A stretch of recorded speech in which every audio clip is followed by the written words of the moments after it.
रोटी का बनी का बताओ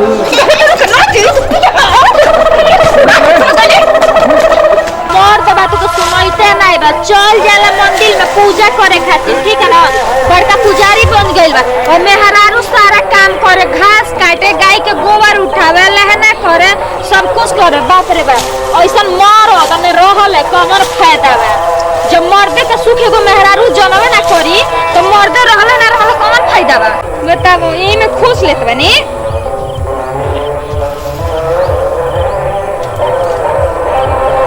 हे भोइस तू को इतना दूध हम पियाई लाए, ठीक है ना। हालत में चेंज हो गई। करे ससुर के नाती तू के ही पागल वही चक्कर रहेला और चल अभी तोर काम नहीं खे। बाप रे बाप,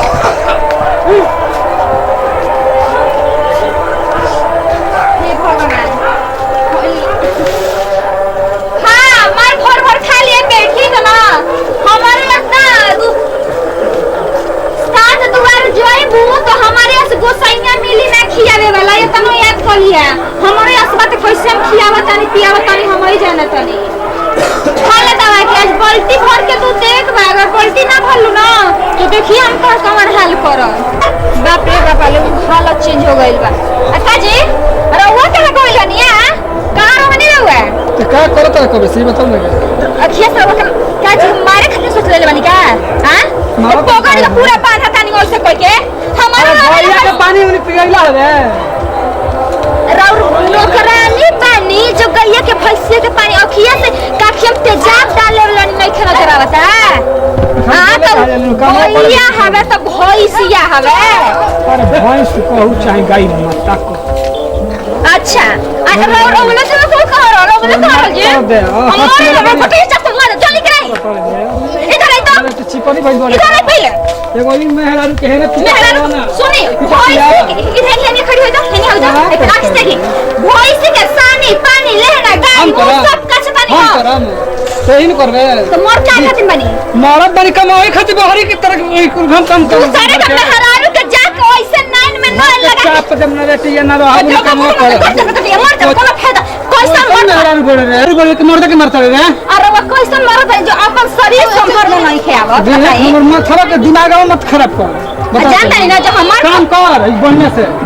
सुने गाय के ना भैंसी के गाय के तनी भैंसी के रखवा बेच दे, ठीक है ना। सानी पानी हमरे बस के नहीं भैंसी के बेचन तो दूध कैसे खाई तो दूध नहीं खे पियो वैसन दूध में आगी लग जाए, दूध ना पिएबू चली। मेहरारू बोले रे कि मर्द के बहुत तरह की आगी लग जाए पिया तो मोटा तो तभी दिन अच्छा जी वही बताइए नहीं रोवे लगल का नाटकबाज बनते त नाटकबाज नहीं के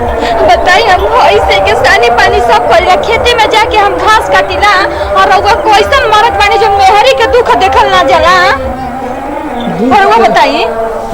हम बानी बहरी कमा कते भरवा करबे रो कमाई करो तब न खाता हो राव कमाई है ना। गइनी एगो मेहरारू से नहीं लगइनी, एगो मेहरा से मटक्का लगइनी, एगो के पटइनी, दूसरा के नहीं जवान बा ई तरफ या तनु तो सोनी बियाह हो जाई आ सोनी हमर बतिया ई मेहरारू जमानी है जन नहीं हम हुए जमानी में हम अपना सुना रहो हम हो जा तने पे नहीं हो कहीं ना हो जाई ऐसा का झोटा कबार दे मैं चल बता भोज से लेके जाना वैसे से बियाह करबेगा। हां करो बोली बियाह हम करबा करो यही सब बियाह कर जाई रहो से कहीं से बड़ा बड़ा बोलत है हम कहते ना भोज से लेके चल जावे ना याद कर ली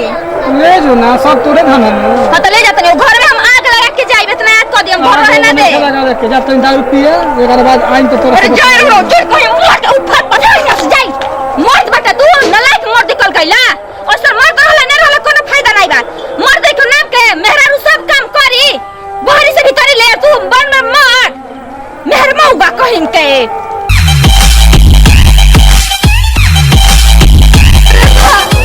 ना रात के नींद आवता ना चाहे ना वो यारवे के बस याद आवता को भोइसे के फुर्सत मिली तनी हम फोन कई के नैहर के यार से हाल चाल ले ले का करत रे का जीरो बत्ती का बनी का उस बताओ तू क्या कर रहा है तू कमा के तू अरे भाग रे मैं आई तो गाला में हम में जान मार दे ले अरे भाग रे ओ बोल गेलियो नहीं आई कहां जाता नहीं मेहरारू वाले के वो फायदा उठाता नहीं पी के तू पहुंचाओ तनी चढ़ा के तो रहुए के जाता मत चढ़ता मार चटाक दे ये खाई रे आई बताई तो मेहर में खबर नहीं आ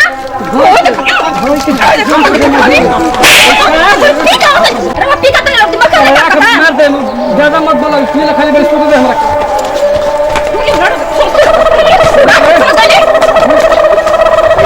नलायक की मर्द रहले ना रहले कोनो फायदा नहीं हां मर्द ऊपर पड़ जा हिम्मत पड़ जा बस मर दुआरी पे का के ले बोला बस हां मार तुम्हारे ठोस में दे भैया जीरो हट जाए यहां से नौटंकी के लिए बड़ा हो तू पी के नौटंकी के लिए बड़ा यो हाथ छोड़ के अरे वो चुप रही थी रे वो पियाला बनी मत करो ले लू तुम है ना साइड हटो हमने तो ध्यान में है माचू पी के ड्रामा के लिए बड़ा जा तो घर सुतो तो कहां से बोल रही है तीन ले नौटंकी के लिए भाई ने बना के चप्पल से मार के मुंह लाल कर दे जल्दी मुंह बंद कर तू ये चुप रहा तू आ देखी हमरा वो सबसे कहता नहीं अगर ऐसा मारत रहे ना वो सब चुप रहो ना तो पी के आई ना तारा मेहरारू की इज्जत ना करी तो मेहरारू वाले के मन से फायदा उठावे ना ऐसा ऐसा मेहरारू रहिया सनु तो घर का नाश फेर दिया सर ना जी हम ऐसा मेहरारू नहीं बा नहीं तो दिनो छैते आ घर में आग चलो लगा पैसा मार दे के मार पर मुंह दया के नमस्ते प्रणाम भैया दिनेश फैशन नमस्ते प्रणाम भैया हम राहुल कुमार यादव। नमस्ते प्रणाम हम काजल सिंह बोलताई रहो सब कैसे वीडियो देखनी है वीडियो से हो सके ये संदेश देना चाहिए मत कितना भी पे करे जरा मर्द के ऊपर हाथ ना उठा ले सब गलत बात है मर्द एक भगवान होला देवता अपने देवता के ऊपर कबो हाथ ना उठा मंदिर में जाए रहुआ सब तो खूब अगरबत्ती धूप जलाई मर्द के घरे मारत ये सब गलत काम है मर्द के भी एक फर्ज होला तो मेहरारू मानता नहीं अंदर के काम कर दिया तो सानी पानी गाय के भैंस करे घास काट के लिए हमें इनकरम भी गलती बा काजी देश ना गलती हमारे में नहीं के भाई मान के चलम बहरी कमाते कुछ घरे काम मेहरारू के करे के चाहिए ये चलिए वीडियो के साथ लेता नहीं विदाई अगले वीडियो में फिर से मिल जाए बाय चैनल का नाम है उमंग मस्ती।